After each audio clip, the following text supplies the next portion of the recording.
The Russo-Ukrainian conflict began a lot longer ago than most people think. It began nearly 10 years ago, when Vladimir Putin annexed or essentially stole the Crimean Peninsula from Ukraine without firing a single bullet.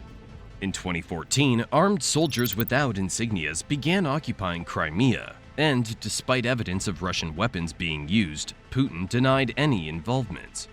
2 months later, however, Putin would go on to declare Crimea as part of Russia, which began the current Russo-Ukrainian conflict. But how did this happen? To understand how Russia managed to annex Crimea so easily, we must first look into the history of the peninsula in order to provide some context. First, be sure to hit the like button. It helps us out a lot when covering topics like this that YouTube often restricts because they're not advertiser-friendly. Let's start. Like most of Europe, Ukraine has had a complex history of shifting territoriality and sovereignty, and a particularly antagonistic relationship with Russia. In its early history, the Crimean Peninsula had been settled and conquered by different groups such as the Cimmerians, the Scythians, the Greeks, and eventually the Romans by around 15 BCE. Major Slavic influence began by the 10th century, when Prince Vladimir I of Kievan Rus began a claim on the peninsula. However, the Tatars from the Golden Horde took over the peninsula, establishing outposts and cities, and eventually coming to dominate the Black Sea trade. By the early 14th century, Islam began to have heavy influence on the Tatar population on the peninsula, and the Golden Horde became the Khanate of Crimea. By 1475, the Khanate surrendered to the Ottomans, and Crimea was dominated by Ottoman rule for several centuries until the late 17th century, when the Russian Empire began a southern expansion under Peter I. After several conflicts between the Russians and the Ottomans, a decisive conflict which was fought from 1768 to 1744 concluded with the Treaty of Kukuk-Kainarka, in which the Ottoman Empire ceded a few fortresses on the Kerch Peninsula to the Russian Empire, and it also established an independent Crimean Tatar state. These early conflicts already began to establish animosity between Russia and the Crimean Tatars, although it's always interesting to note that Kiev was the first Slavic state to lay a claim on the peninsula. Eventually, in 1783, Catherine II the Great from Russia annexed the entire peninsula into the Russian Empire. During this period, there was still a great rivalry between the Russians and the Turks that still inhabited the peninsula, and such tensions escalated into an all-out war in Europe, with the Crimean War from 1853 to 1856. Britain and France opposing Russian expansion and encroachment over the Ottoman-held Danubian principalities, engulfing what today is Romania, began a siege of Sevastopol, displacing many Crimean Tatars to other parts of Russia, as would later happen during Soviet rule. In the late 19th century, Ukraine fell into the hands of the Russian Empire, and after a brief independence in 1918 after World War I, the Soviet Union annexed Ukraine as an autonomous socialist Soviet republic. In the particular case of Crimea, after the Russian Revolution of 1917, during which the Russian Empire collapsed, the Crimean Tatars that still remained in the peninsula declared independence as a democratic republic. However, after the Russian Civil War from 1918 to 1920, the remaining white or anti-Bolshevik forces had taken refuge in Crimea. The victory of the Bolsheviks during that war caused the collapse of the independent Crimean Republic and saw its establishment as the Crimean Autonomous Soviet Socialist Republic in 1921. During Soviet rule, particularly when Stalin was in power, ethnic Tatars in Crimea were suppressed and exiled. Most of the remaining Crimean Tatars were forcibly deported to Siberia and other Soviet republics across Central Asia in 1944 for allegedly cooperating with Nazis during World War II. After the war, Crimea went from being an autonomous socialist republic to a region or oblast of the Russian Soviet Federated Socialist Republic, or Soviet Russia for short. It was passed over to Ukraine, the Soviet Ukraine Republic that is, in 1954. In the 1980s and early 1990s, as the USSR began to crumble, many Tatars began returning to Crimea, and it even became an autonomous republic once more in 1991. However, shortly after, the USSR collapsed, and it came under the jurisdiction of the newly independent Ukraine. To that point, still, the majority of the population of Crimea was ethnically Russian, which already complicated relations between Kiev and Crimea. In addition, Russia still maintained interests in the region due to its strategic position on the shores of the Black Sea and it being the location of Russia's Black Sea Fleet. Crimea also lost more of its autonomy after a brief independence movement in 1994 saw the abolition of the position of President of the Autonomous Republic. Despite the 1994 Budapest Memorandum signed by Russia, Ukraine, the United States, and the United Kingdom, in which these countries committed to respect Ukraine's post-Soviet borders, and Ukraine in turn committed to transfer its Soviet-era nuclear weapons stockpile back to Russia, Putin had other plans in mind. This memorandum, by the way, also led to the Treaty of Friendship, Cooperation, and Partnership of 1997 between Russia and Ukraine, which would protect Ukraine's sovereign border and, in turn, extend Russia's lease on Sevastopol to keep its Black Sea fleet. With Crimea now seemingly settled as Ukrainian territory, Ukraine continued to balance its European ambitions with the lingering, albeit uneasy, ties that it maintained with Russia. Even during this uneasy peace, tensions still continued.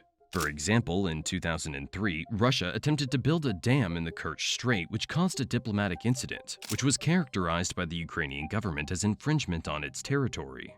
This would become an understatement, considering what transpired during the next 2 decades. Other significant events that would cause tension within the region were when the Ukrainian Foreign Minister Vladimir Orisko in September 2008 accused the Russian government of issuing Russian passports to residents in Crimea, in light of Russia's policy of direct military intervention abroad to protect Russian citizens.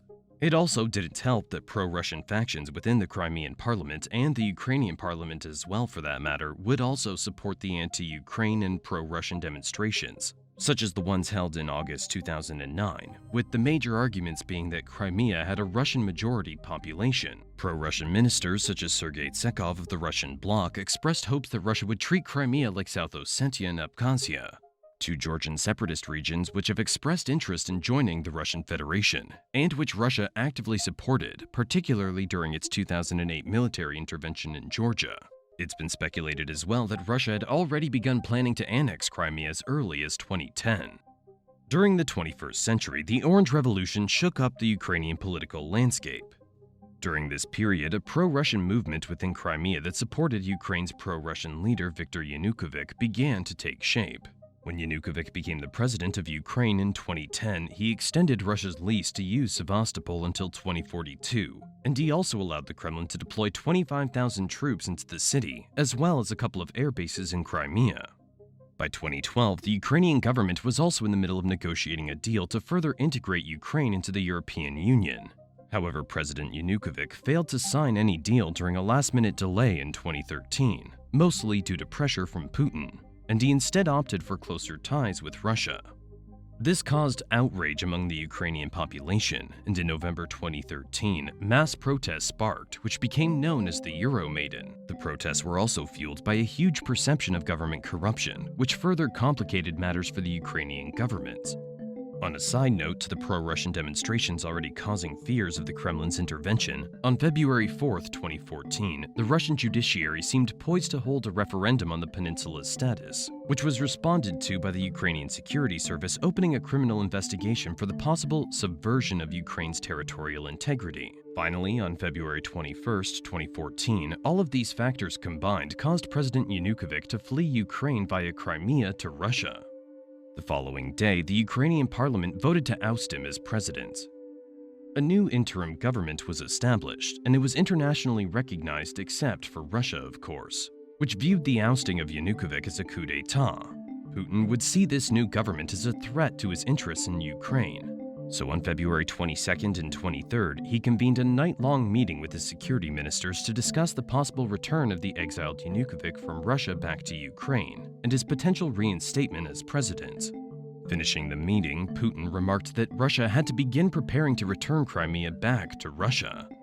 In the following days, the Kremlin would negotiate with local pro-Russian activists and facilitators to cause further unrest and make it easier for Russia to seamlessly take over the peninsula without major complications.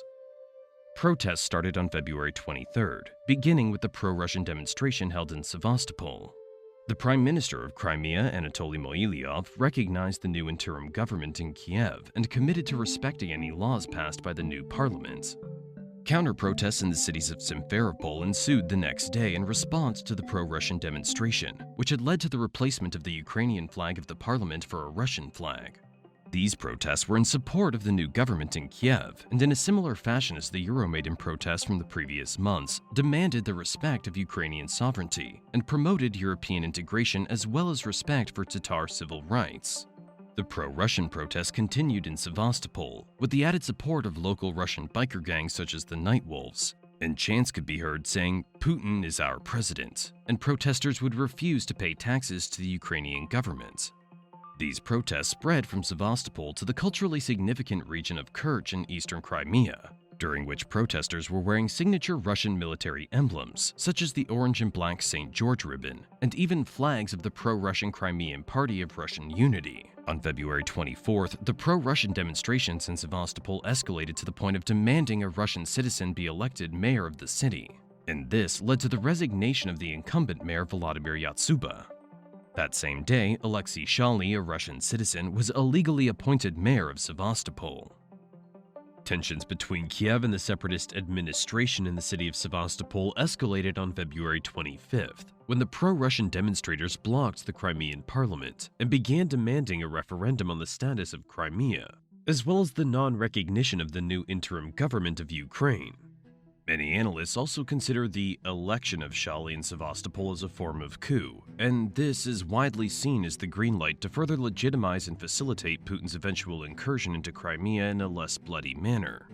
The next day, on February 26th, nearly 5,000 Crimean Tatars gathered with Euromaidan protesters by the Supreme Council of Crimea, or Verkhovna Rada of Crimea, building in Simferopol, to face around 700 pro-Russian protesters and supporters of the Russian Unity Party. The Tatars and their allies were advocating for the Crimean parliament not to even consider the idea of separating Crimea from Ukraine.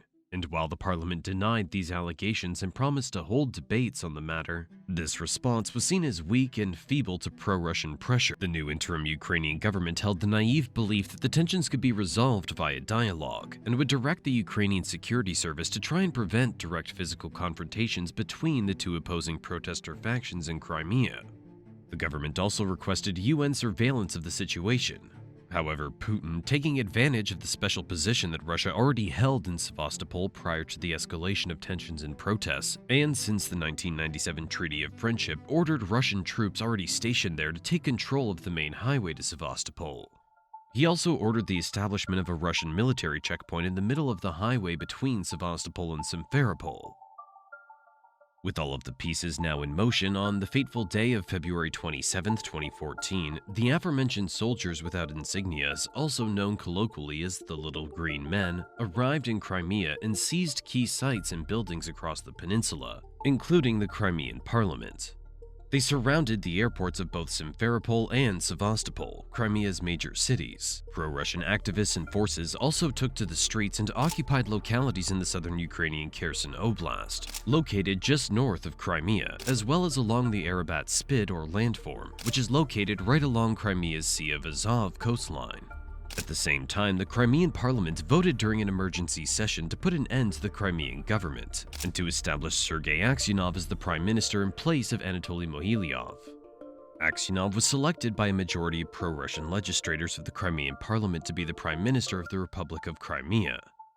In reality, it can be said that these actions were the true coup d'etat, because Russia used military force to take over the government and military facilities of Crimea, and not the deposition and exile of Yanukovych. Despite having only 4% of the vote during the last Crimean election, the Russian Unity Party managed to place Aksyonov in power with the help of the Little Green Men, cutting communications from the parliament building as well as intimidating opposing MPs.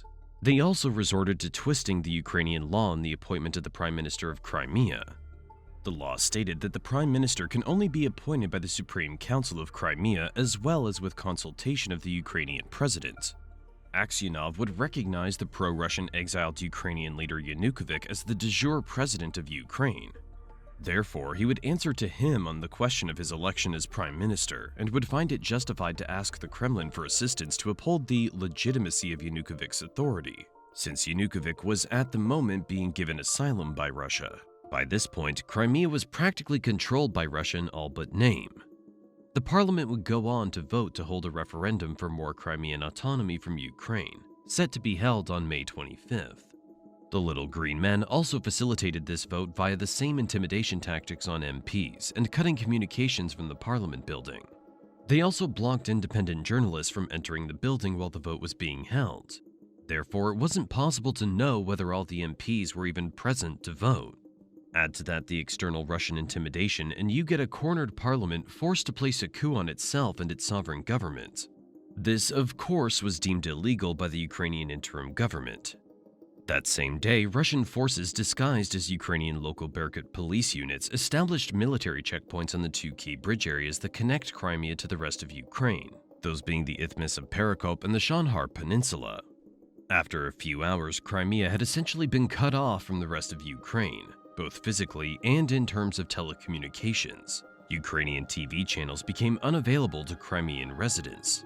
Many Kremlin-sponsored TV channels and radio stations began transmitting in place of the old Ukrainian channels. March 1, 2014, the illegitimate Crimean Prime Minister Sergei Aksyonov, in close collaboration with Putin, called for his assistance to bring peace and stability to Crimea, after which Putin received swift authorization from the Federal Council of Russia to officially militarily intervene in Ukraine until the social situation in the country was normalized. Sound familiar? This certainly sounds eerily similar to the justifications made for the special military operation that would begin nearly exactly 8 years later. Essentially, by March 2nd, Russian troops took full control over Crimea, moving from their established base in Sevastopol into the rest of the peninsula with additional military support from mainland Russia. On March 4th, it was reported that staff from Russian ground and air forces were now present in Crimea, instead of only the Russian Black Sea Fleet, which was a clear violation of the international agreement signed by Russia and Ukraine in 1997. That same day, Putin denied any plans to annex Crimea, despite clear evidence showing the contrary. This has become an ongoing pattern, in which the Russian government publicly denies being involved in military operations abroad. Putin even went as far to say that the insignia-less troops, or Little Green Men, were nothing more than ordinary citizens exercising their rights to free speech and to self-determination. Eventually, Putin revealed that he had in fact deployed the insignia-less masked soldiers to take Crimea, and he also admitted to having ordered the reincorporation of Crimea into Russia since early February. The United States and the United Kingdom accused Russia of violating the 1994 Budapest Memorandum, in which it had committed to respecting Ukraine's territorial integrity. Putin vaguely claimed that the agreement didn't apply in this situation because it involved issues of international political and socio-economic factors. Mr. Putin would continue to claim that the presence of Russian troops in Crimea was to ensure that the will of the Crimean people was respected and their integrity secured, as well as to protect Russian citizens in Crimea. This continues to be the same rhetoric that's been used during the latest escalation of the Russo-Ukrainian war resulting from Putin's ground invasion of Ukraine. In order to legally annex Crimea into the Russian Federation, the parliament passed legislation to alter the Russian law on admitting new federal subjects into the Federation, making it easier for a subdivision of a foreign state to request to join in the absence of efficient governance in its sovereign home state. This definition would be applied to the new interim government of Ukraine, which was seen as corrupt and illegitimate by Russia. On March 11th, the government of Crimea, now headed by the pro-Russian Prime Minister Sergei Aksyonov and pro-Russian members of the Supreme Council of Crimea, declared the independence of Crimea from Ukraine and their intent on fully joining Russia. The Kremlin used the precedent of the 2008 Kosovo Declaration of Independence to justify Crimea's own declaration of intent. On the day that Russia officially took over Crimea, the referendum date was moved from May 25th to March 30th. And then, in early March, it was pushed even further to March 16th. On that day, the referendum was convened on the status of Crimea and its official secession from Ukraine and accession to the Russian Federation. The results showed 97% in favor of joining Russia. Despite these results being later revealed to be inflated, a staunch 50 to 60% of Russian-majority Crimean voters still supported the annexation.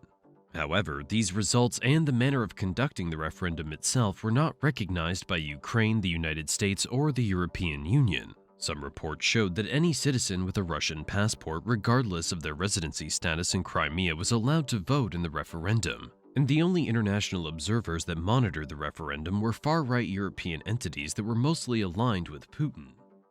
The short-lived independent Republic of Crimea was recognized by Putin on March 17th and later admitted as a federal subject of Russia 4 days later, when Putin signed the treaty on the accession of the Republic of Crimea to Russia on March 18th.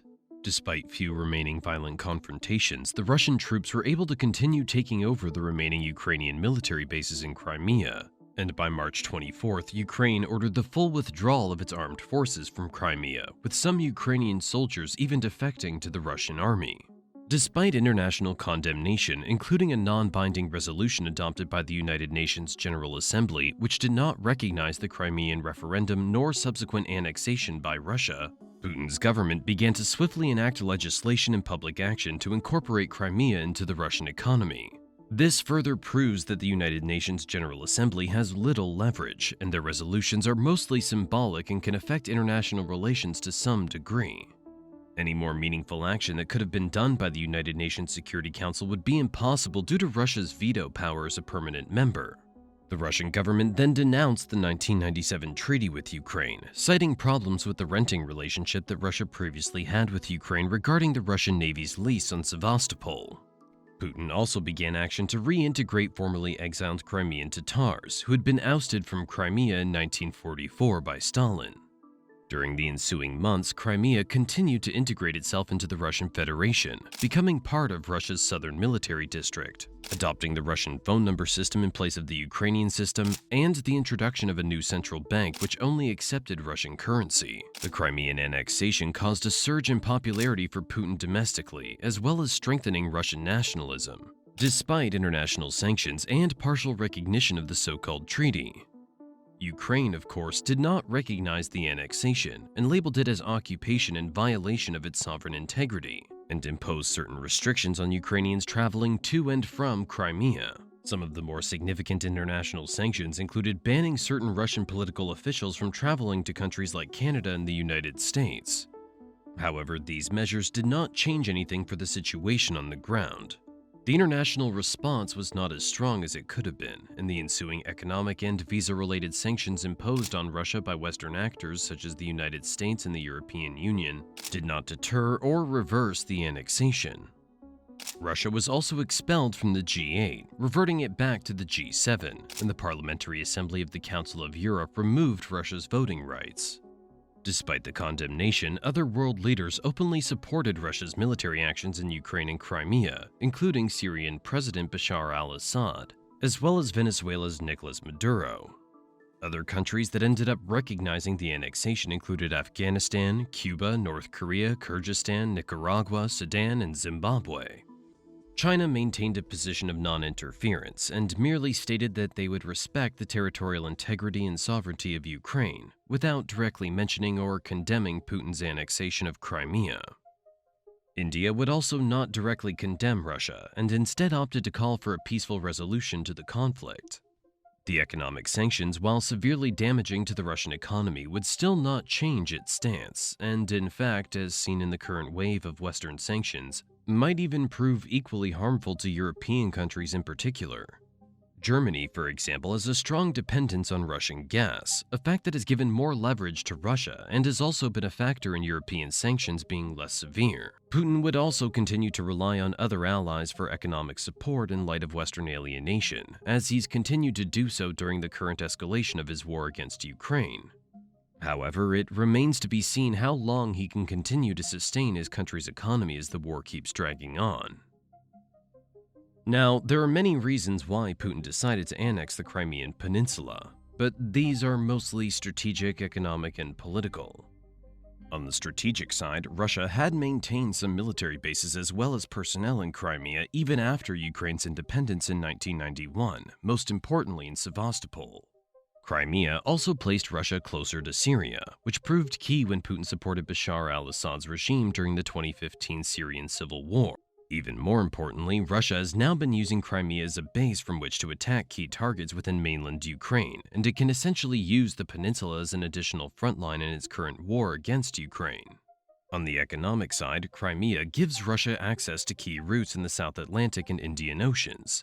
Additionally, Crimea also possesses key energy supplies, particularly large amounts of oil and gas reserves off the shore of the Black Sea, And of course, on the political side, Putin had reasons to take over Crimea, mainly to reduce Ukraine's prospects of becoming closer to the EU and NATO, which Putin saw as a threat to Russia's influence in the region.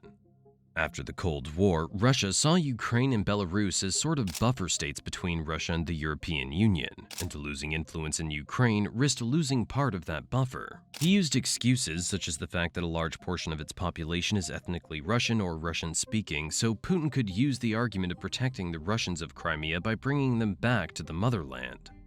This relatively bloodless acquisition of Ukrainian territory gave rise to pro-Russian separatist groups in eastern Ukraine, particularly in the Donbas region, which has proven to be a key strategic region in the current phase of the war, following Putin's full-on invasion of Ukraine in February 2022.